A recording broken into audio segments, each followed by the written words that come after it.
My husband's sister used my wedding dress for her party without asking. So I did this.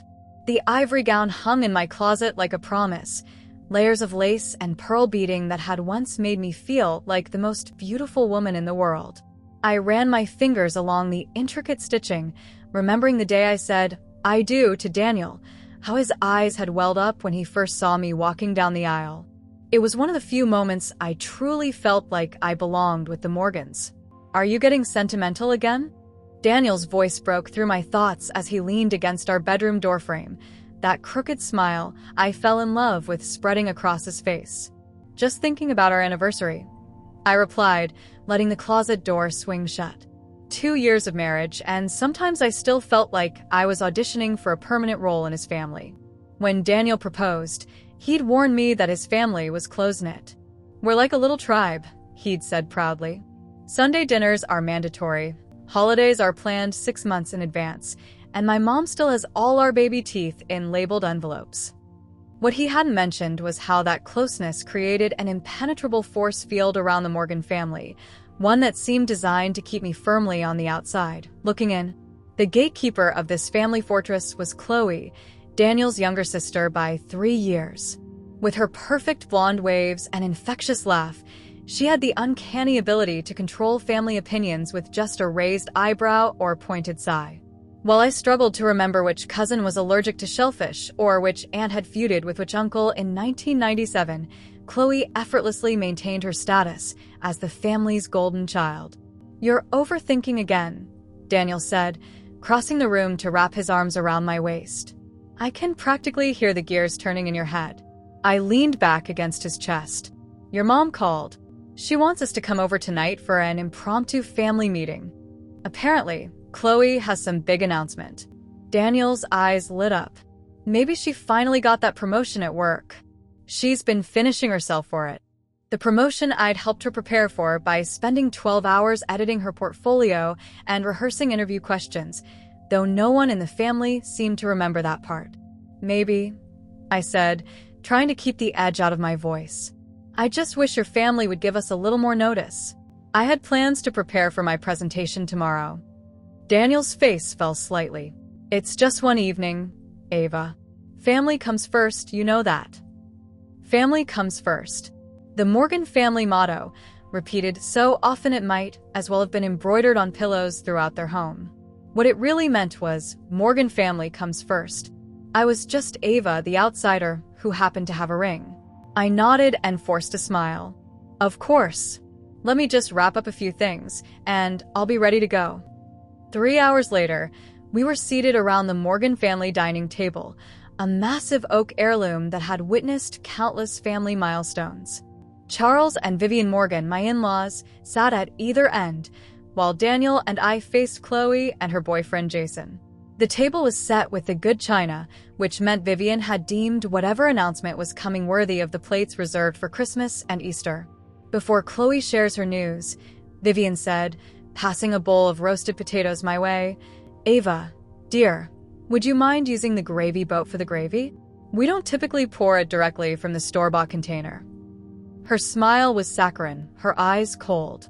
"Of course," I murmured, feeling my cheeks heat as I transferred the gravy, aware of Chloe's smirk from across the table. "So," Charles boomed, clapping his hands together. "What's this big news, princess?" Chloe straightened in her chair, her eyes dancing with excitement. "I've been nominated for the Westfield Foundation's Young Leadership Award. The ceremony is next month, and it's black tie." The table erupted in cheers. Charles uncorked a bottle of champagne that had apparently been chilling for this exact moment, while Vivian wiped away tears of pride. "That's my girl," Charles said, pouring champagne into flutes. "Following in your old man's footsteps."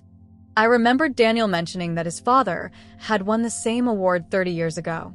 The Morgans loved nothing more than family traditions and legacies. "Congratulations," I offered, raising my glass. "That's really impressive." Chloe barely acknowledged my words, turning instead to Daniel. "You'll help me with my acceptance speech, won't you, big brother?" I wanted to be perfect. "Of course," Daniel replied, beaming with pride. "I'm so proud of you, Chloe." I took a long sip of champagne, remembering how when I'd been nominated for a teaching award last year, Daniel had forgotten to attend the ceremony. He'd been helping Chloe move into her new apartment. After dinner, as Vivian pulled out old photo albums to reminisce about Chloe's many achievements, I slipped away to the kitchen under the pretense of making coffee. I needed a moment to breathe, to remind myself that I wasn't being unreasonable for wanting to feel included. Need help? I turned to find Jason, Chloe's boyfriend of 8 months, leaning against the counter. With his kind eyes and quiet demeanor, he seemed as out of place in the Morgan family tornado as I was. Just escaping the Chloe highlight reel for a minute, I admitted, lowering my voice. Jason chuckled. I get it. Sometimes it feels like dating Chloe means dating the entire Morgan family legacy. Exactly, I said, feeling a rush of relief at being understood. It's like there's no room for anyone else's story. Well, for what it's worth, I think you handle it all with a lot more grace than I would. He reached past me to grab mugs from the cabinet. Chloe mentioned you helped her with the application for that award, but I noticed she didn't bring that up tonight. I froze, surprised that Chloe had admitted my role to anyone. It was nothing, just some editing and feedback. Jason raised an eyebrow but didn't push. As we arranged cookies on a plate, he changed the subject. So, your anniversary is coming up, right? Any big plans? We're renewing our vows, I said, unable to contain my smile. Just a small ceremony in our backyard, but I'm excited. I'm going to wear my wedding dress again. That's really nice, Jason said. Sometimes the small, personal moments mean the most. Our conversation was cut short as Chloe burst into the kitchen. There you are.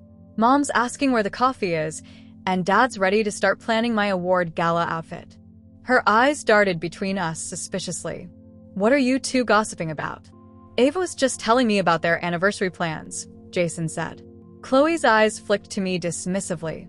Oh, that. Well, if you need any help making it special, let me know. I am the family event planner, after all. She grabbed the coffee pot from my hands. I'll take this out. Jason, can you help Dad set up the projector? He wants to show some old home videos. As they left, I stood alone in the kitchen, gripping the edge of the counter. I knew I was marrying into a close-knit family.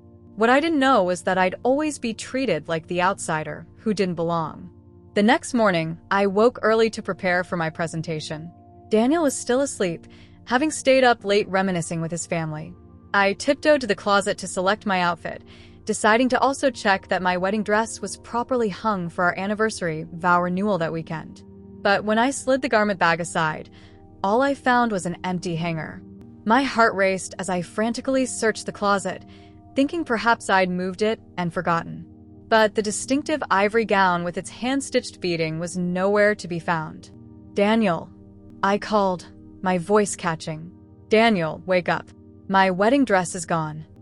He rolled over, blinking sleepily. What do you mean, gone? It can't be gone. Well, it is, I snapped, panic rising in my throat. Someone took it. It's not here. Daniel pulled himself out of bed, running a hand through his hair. You probably just put it somewhere else. No one would take your dress, Ava. But as he half-heartedly helped me search, my phone buzzed with a notification. A social media alert. I'd been tagged in a post. And that's when I saw it. My stomach dropped as I stared at the screen in disbelief. There was Chloe, twirling in the center of a lavishly decorated room, surrounded by admirers, wearing my custom-made, hand-stitched wedding gown like it was a costume for her elaborate birthday celebration, a white-themed party that had apparently taken place the previous night while we were at her family dinner. The caption read, White Party Dreams. Thanks for all the birthday love. Hashtag birthday queen, hashtag all white everything. Daniel peered over my shoulder, his face paling as realization dawned. Is that your wedding dress? I couldn't even speak. All I could think was that my anniversary was in 5 days, and Chloe Morgan was wearing my wedding dress to her birthday party, without ever having asked. I blinked at the screen. There she was, Chloe, twirling in my wedding dress like it was hers. The dress that had been carefully preserved in my closet, the dress I had planned to wear for our vow renewal ceremony in less than a week. "I'm calling her," I said, my voice trembling with anger as I dialed Chloe's number. She answered on the fourth ring, her voice syrupy sweet. "Good morning, Ava. Did you see my birthday pics? The party was amazing." "I saw them," I said, fighting to keep my voice steady. "I also noticed you're wearing my wedding dress. The one that was in my closet until yesterday." "Oh, that." Chloe laughed airily. "I needed something white for my party theme, and it was just hanging there. You don't mind sharing, do you? It looks better on me anyway." Daniel reached for the phone. "Let me talk to her." I handed it over, expecting him to finally stand up to his sister. Instead, I watched his face soften as soon as he heard her voice. "Chloe, hey? Yes, we saw the photos."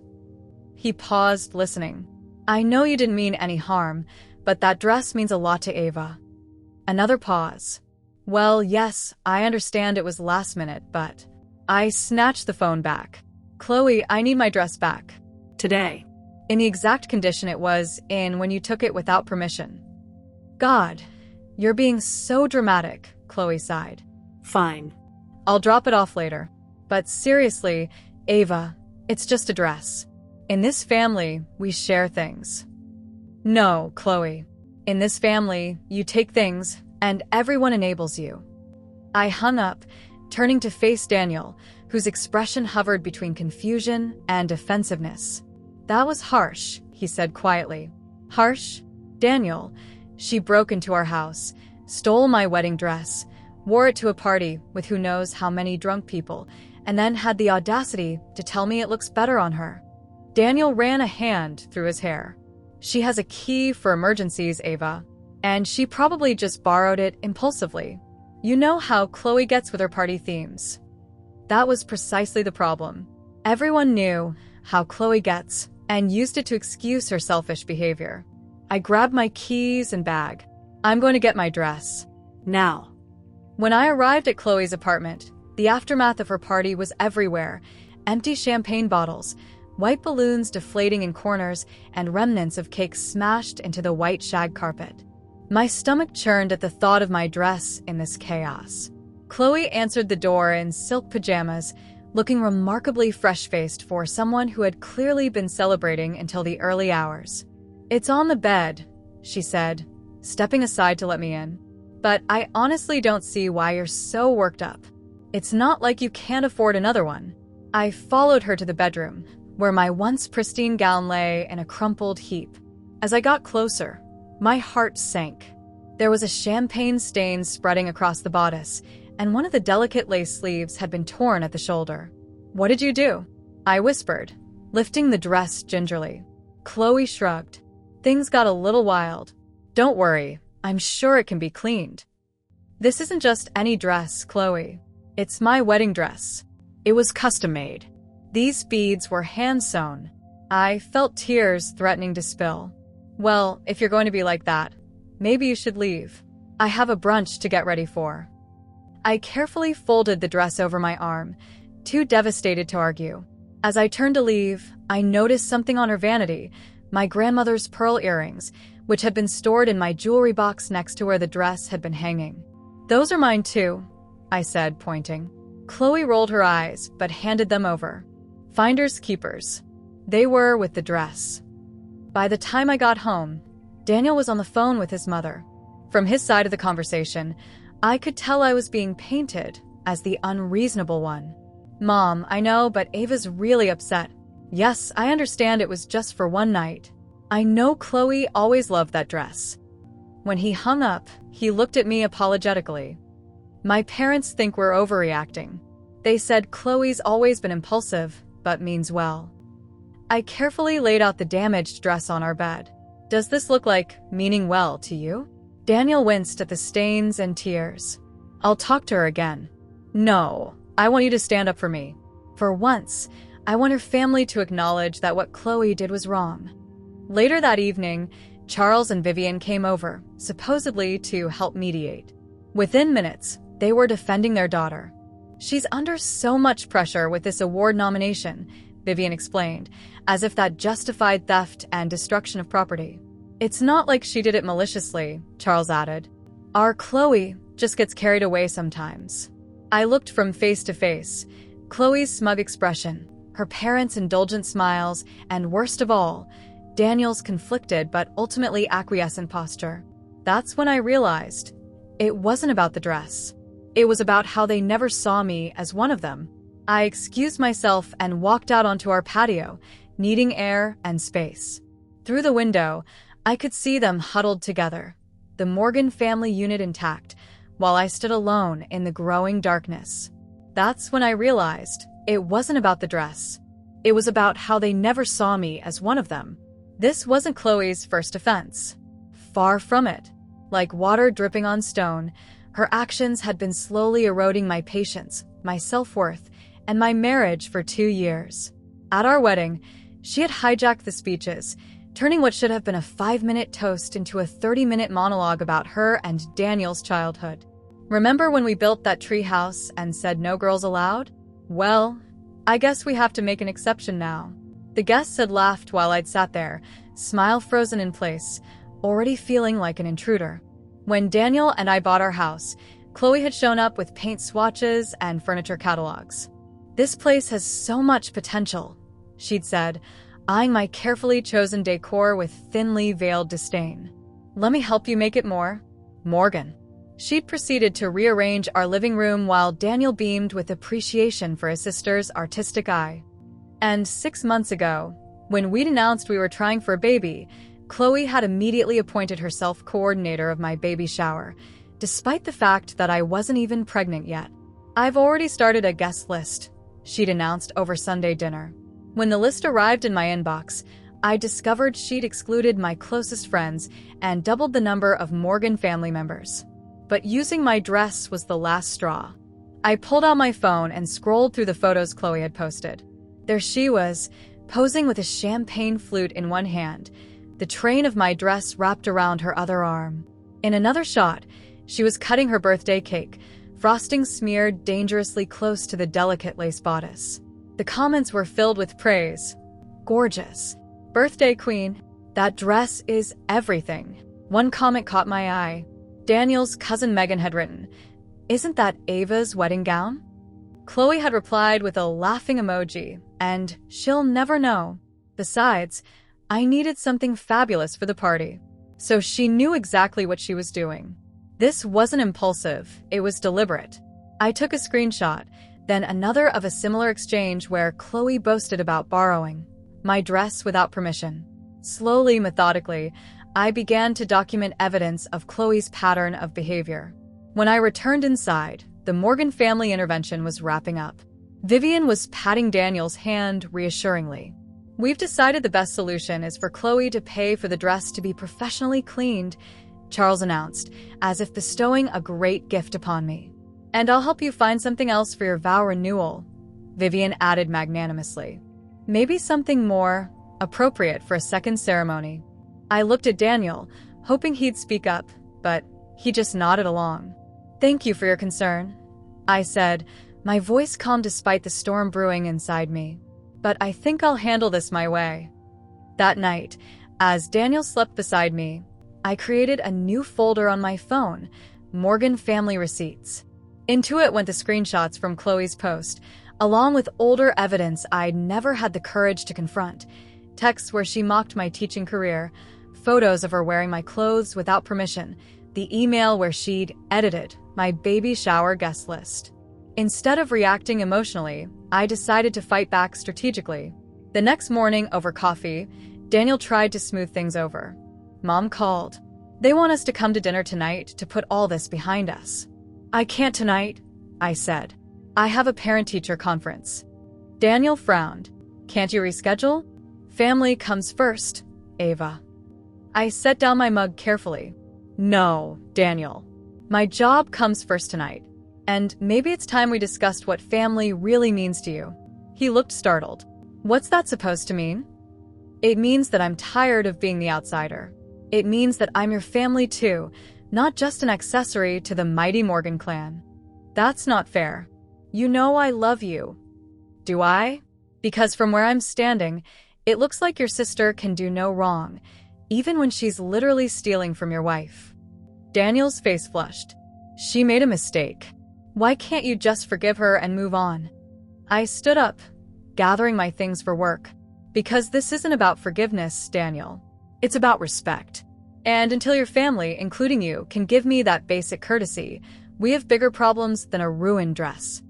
As I drove to school, my mind raced with a new determination. If they treated Chloe like a queen, it was time I showed the court the full story behind their golden girl. Over the next month, I started quietly gathering receipts, voice recordings of family gatherings where Chloe belittled me, texts where she took credit for my ideas, screenshots of her manipulating family decisions. I discovered she had lied about volunteering at the Children's Hospital, hours she claimed on her award application but never actually worked. I found credit card statements showing she'd used her parents' emergency card for spa days and shopping sprees. Most damning of all, I found a recording on Daniel's old phone, one he'd forgotten about, of Chloe admitting she had deliberately sabotaged my relationship with Vivian early on by telling her mother I'd made disparaging comments about the Morgan family traditions. The evidence mounted, piece by piece. The woman who emerged from these collected moments wasn't the charismatic, beloved Chloe everyone adored. She was calculating, selfish, and surprisingly cruel. I wasn't plotting revenge. I was building my case for the truth. If they treated Chloe like a queen, it was time I showed the court the full story behind their golden girl. It started with small things, listening more carefully at family gatherings, saving screenshots of group texts, paying attention to discrepancies in Chloe's stories. But as weeks passed, my investigation deepened. I reached out to Jason, Chloe's boyfriend, under the pretense of planning a surprise for her upcoming award ceremony. I want to put together a video montage of her volunteer work at the Children's Hospital, I said, watching his face carefully. Do you have any photos? Jason's brow furrowed. Volunteer work? I didn't know Chloe volunteered there. Oh, she talks about it all the time, I said innocently. For her Westfield award application? She logged over 200 hours last year. That's interesting, Jason said slowly. Because she told me she couldn't see me most weekends because she was working overtime at the office. I nodded sympathetically. Maybe I misunderstood. But I hadn't misunderstood. Chloe had claimed those volunteer hours on her award application. I'd seen the form when I helped her edit it. Now I had confirmation. She had lied, not just to her family, but to the foundation. Next, I contacted Megan, Daniel's cousin who had recognized my dress in the photos. Unlike the rest of the Morgans, Megan had always been kind to me, perhaps because she too had married into the family and understood the outsider position. I need to ask you something, I said when we met for coffee. Has Chloe ever taken things from you without asking? Megan glanced around as if worried about being overheard, then leaned forward. You have no idea, she whispered. Last Christmas, my pearl necklace, a gift from my grandmother, went missing during the family gathering. 3 weeks later, Chloe was wearing it in her Instagram posts. When I confronted her, Aunt Vivian told me I was being petty and that family shares. Would you be willing to tell others about this? I asked carefully. Megan hesitated, then nodded. I'm tired of the Chloe Worship Club too. But Ava, be careful.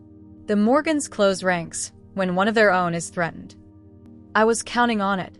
My most valuable ally turned out to be Chloe herself. She was so accustomed to getting away with her behavior that she rarely covered her tracks. Her social media was a goldmine of contradictions, claiming to be at charity events when she was tagged at bars, taking credit for work projects I knew others had completed, mocking family members in comments she thought were private. One evening, while Daniel was at a late work meeting, I received a text from an unfamiliar number. This is Rachel from accounting at Morgan & Sons. You don't know me, but I heard what Chloe did with your wedding dress. Thought you might want to know she's been using the company credit card for personal expenses. Charles keeps covering for her, but there's documentation. Attached was a spreadsheet detailing thousands in unauthorized charges, designer clothes, weekend getaways, even the catering for her white-themed birthday party, all expensed to the family business where both Charles and Chloe worked. I verified the information through public records and company filings. It was true. Chloe wasn't just manipulative. She was potentially committing fraud. The most damning evidence came from an unexpected source. Daniel's father, Charles, had given Chloe his old laptop when he upgraded. What he didn't realize was that his cloud storage was still syncing to that device, which Chloe had subsequently passed on to me when she got a newer model for her birthday. It's practically ancient, but maybe you can use it for your little teaching files. On that laptop, I found emails between Charles and the Westfield Foundation. Chloe hadn't been nominated for their prestigious award. Charles had donated $50,000 to the foundation with the stipulation that Chloe receive recognition. He had bought her accomplishment, the very accomplishment the entire family had celebrated as proof of Chloe's superiority. I also discovered something that made my blood run cold, a conversation between Chloe and her mother about my wedding dress. Chloe, found the perfect dress for my party. Vivian O? Where? Chloe, in Ava's closet. That wedding dress she's so precious about. Vivian, Chloe, you can't just take that. Chloe, why not? It's just sitting there, and I need something white and fancy. Besides, it'll be a good lesson for her. Vivian, what do you mean? Chloe, she needs to understand that in this family, what's hers is ours. Especially since she's getting ideas about having a baby. Better she learn now who really runs this family. My hands trembled as I read. This wasn't impulsive. This wasn't a misunderstanding. This was deliberate cruelty designed to put me in my place. And Vivian had known.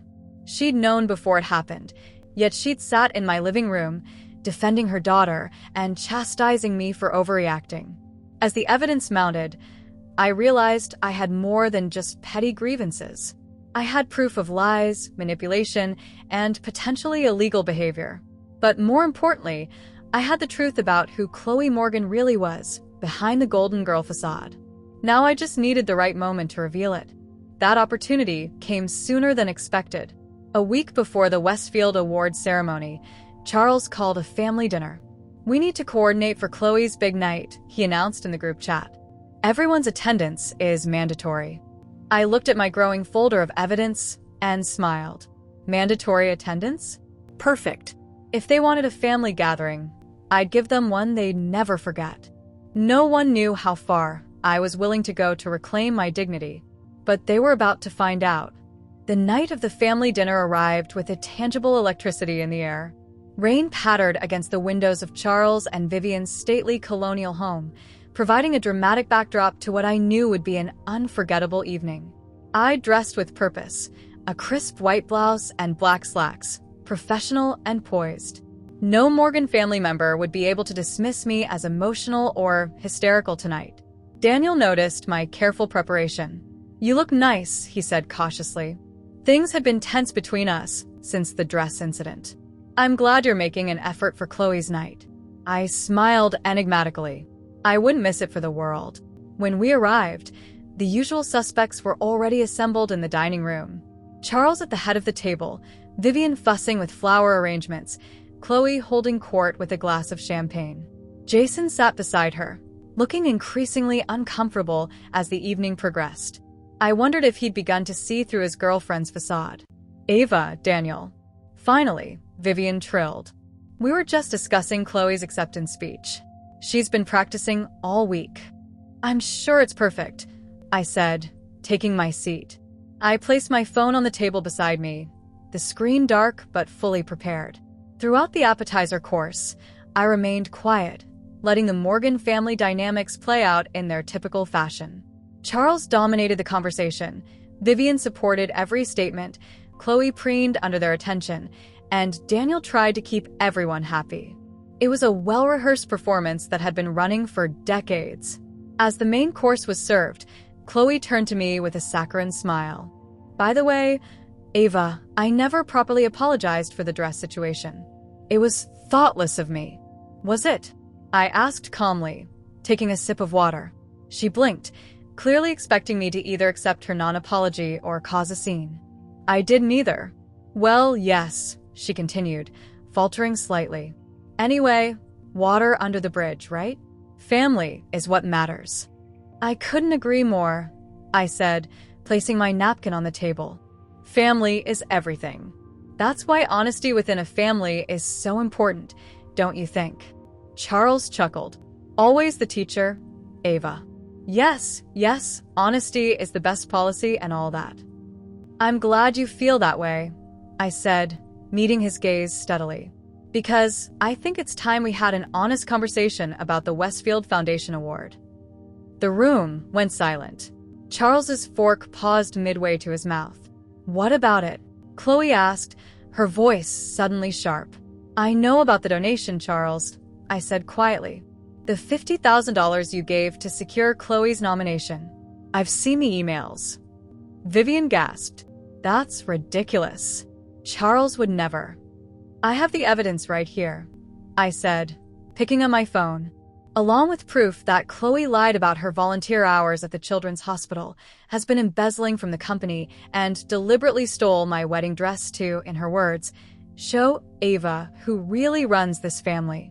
I placed my phone in the center of the table and played the recording of Chloe's conversation with her mother. Her voice filled the room, crystal clear and undeniably damning. She needs to understand that in this family, what's hers is ours. Better she learn now who really runs this family. I stood up from the dinner table and said, since we're all here, I think it's time I show you something else. Next came the evidence of financial misconduct, the spreadsheets, the emails, the photos of luxury purchases made with company funds. With each new revelation, the Morgan family's perfect facade cracked further. This is absurd, Charles blusters, but his face had gone pale. Where did you get these files? This is invasion of privacy. From the laptop you gave Chloe, which she then passed on to me, I explained calmly. Your cloud account was still syncing to it.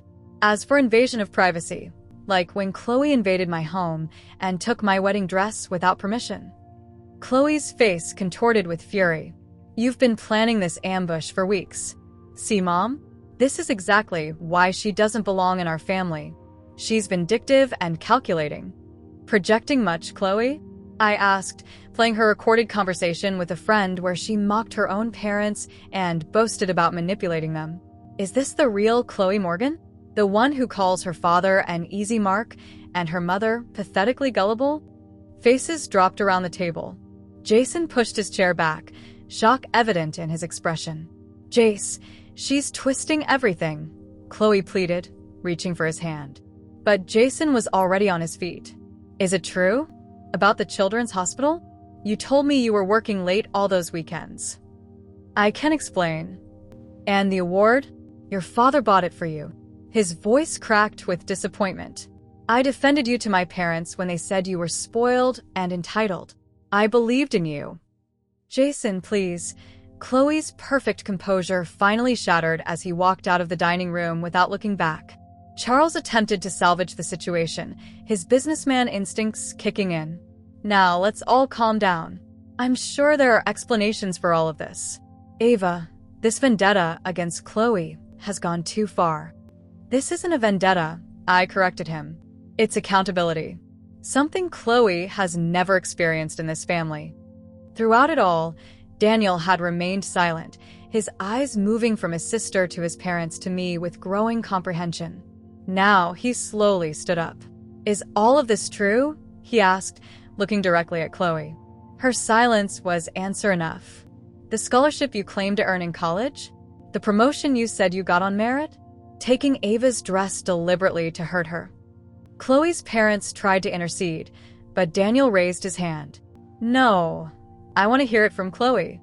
His sister's golden glow had crumbled, leaving behind a petulant, exposed woman who finally had no choice but to face the truth. I didn't want to be the queen, but I refused to stay the outsider. Chloe tried to spin it, her eyes darting around the table like a cornered animal. This is all being taken out of context, she insisted, her voice high and strained. Ava has clearly manipulated these recordings and emails to make me look bad. The context seems pretty clear to me, Daniel said quietly, still standing. I'd never heard that tone from him before, a mixture of disappointment and dawning clarity. You deliberately took Ava's wedding dress to hurt her. You lied about your accomplishments. You've been stealing from the company. Charles attempted to regain control of the situation. Now, Daniel, let's not be hasty. Perhaps there have been some misunderstandings on both sides. But airing family laundry like this, he gestured dismissively toward me, is not how we handle things. That's the problem, I interjected. This isn't about handling things. It's about truth and respect. For 2 years, I've tried to earn a place in this family while being systematically undermined by Chloe. All with your blessing. Vivian, who had been uncharacteristically silent, finally spoke up. Chloe has always been sensitive. We've had to protect her. Protect her from what? Daniel asked incredulously. From consequences? From growing up and taking responsibility for her actions. You've always been jealous of her. Vivian shot back, her maternal defenses flaring. Just because she's always had a special place in this family. Mom, Daniel said, his voice firmer now. Stop. Just stop. The rain outside had intensified, drumming against the windows as the perfect Morgan family facade washed away. Chloe's mascara had begun to streak down her cheeks, but I noticed there were no actual tears, just the appearance of them. I think, Daniel continued, turning to me with new eyes, that I owe you an apology, Ava. I've been blind to what's been happening. I chose the comfort of not rocking the boat over standing up for my wife. It was the first time in our marriage that Daniel had truly seen the dynamic at play, and something inside me softened slightly. Not forgiveness. Not yet, but the possibility of it. Chloe wasn't finished, though. This is what she wanted all along, she spat, pointing at me. To turn you against your family. To isolate you from us. She's manipulating you, Daniel. No, Chloe, he said with surprising steadiness. That's what you do. That's what you've always done. The silence that followed was deafening. Charles attempted one last defense of his daughter. The Westfield Foundation donation, that was just networking. Everyone does it. And the company expenses, well, that's a gray area for family businesses. Is that what you'll tell the IRS? I asked calmly. Or the foundation's other donors who believe the award is based on merit? His face paled. I gathered my things, suddenly exhausted by the emotional weight of it all. I didn't come here to destroy your family. I came here to claim my place in it on equal footing, or to know definitively that I never had one. Daniel placed his hand on mine. We're leaving now. All of us. He glanced meaningfully at his parents and sister. Need time to process this. As we walked to the door, Chloe called after us, her voice smaller than I'd ever heard it. The dress. I really am sorry about the dress. I turned back. No, you're sorry you got caught. There's a difference. In the car, the rain created a cocoon of privacy as Daniel and I sat in silence for several minutes. What happens now? He finally asked. That depends, I said honestly. On whether your family can change. On whether you can stand with me as your partner, not just as an accessory to the Morgan name. I want to, he said, reaching for my hand. I need to do better. We all do. The aftermath unfolded gradually over the weeks that followed. Jason broke up with Chloe, unwilling to build a relationship on lies. Charles made a public statement about irregularities in the Westfield Foundation nomination process and withdrew Chloe's name from consideration. There were whispers about an internal audit at Morgan & Sons. Most surprisingly, Vivian showed up at our door one afternoon with a small package. Inside was a vintage brooch, a Morgan family heirloom. This belonged to Daniel's grandmother, she said stiffly. It should go to you, as family. It wasn't a full apology, but it was a start. Chloe was the last to approach me, cornering me after a tense Sunday dinner, the first we'd attended since the confrontation. The family dynamics had shifted noticeably. Charles was more subdued, Vivian more attentive to everyone equally, and Chloe was different. I found this, she said, handing me a business card for a premier dress restoration specialist. They might be able to fix the wedding dress. I'll pay for it, of course. I accepted the card with a nod. Thank you. I don't expect you to forgive me, she added awkwardly. But I am trying to understand what I did wrong. It's not easy to see yourself clearly sometimes. It wasn't a transformation, but it was a crack in the armor, a glimpse of potential growth. I never got my wedding dress back the way it was. Some damage can't be undone. But I got something better: respect, boundaries, and the sweet taste of karma. Daniel and I renewed our vows in a simple ceremony in our backyard. I wore a new dress, one chosen solely by me. And Chloe? She's no longer the star of the family story. The Morgan family is learning, slowly and sometimes painfully, that a healthy family has room for everyone to shine, including me. I didn't want to be the queen, but I refused to stay the outsider. Now, finally, I'm just family,